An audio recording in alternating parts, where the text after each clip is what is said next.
Stop staring at those annoying ass gaps in your floor. Instead, use this quick, no BS 30-second trick to fix those annoying gaps so you can get back to whatever it is you do.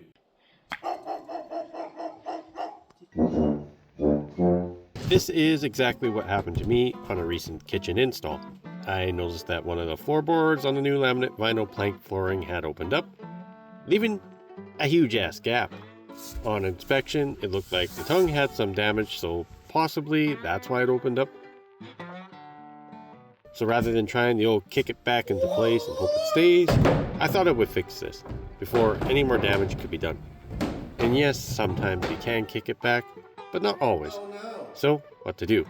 Well, if this was an end piece, you could possibly remove a baseboard and pry it back, but sometimes prying it can damage the edge, which might become exposed after moving it, or some homeowners don't own a nail gun to put the baseboards back on.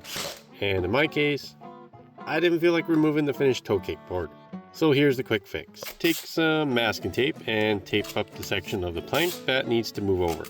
Be sure to overlap the tape, not leaving any gaps. Also make sure not to overlap the tape onto any floor planks beside the one needing adjustment. Step 2. Grab the scrap board, that could be a 2x4 or in my case cut off from some moldings, so long as the face is flat. Then tape the face of the board off as well. You might not need to tape the board up, but it will help in the next couple steps. The third step is the secret sauce. Just grab some CA glue and activator like miter bond or 2B10, squirt a little glue on the face of the board, then spray the activator on the tape on the floor. Just press those two together. Just be absolutely sure not to get any glue on the floor. I like to keep the glue a little more in the middle of the board and away from the edges of the board for this reason. It's also wise to make sure that the board is smaller than the taped off section to prevent getting glue on everything. Fourth step is to make sure the tongue gap and tongue is perfectly clean. Then just take that CA glue and put a little on the exposed tongue.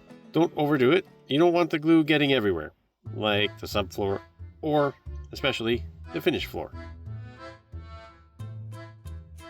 The fifth step is what I'll call putting with Happy Gilmore. Just take a hammer and smack the wood block and just tap it in. Just tap it in. Give it a little tappy. Tap, tap, taparoo. Make sure to clean up any glue that squeezed out quick smart so that you can move on to the final step and remove that block. The best way I find to do this without wrecking the floor is to take 2 pry bars and get one started under the block. Then take a second pry bar and pry up off of the first bar so that you're not leaving any gouges and pry marks on your finished floor, because that sucks.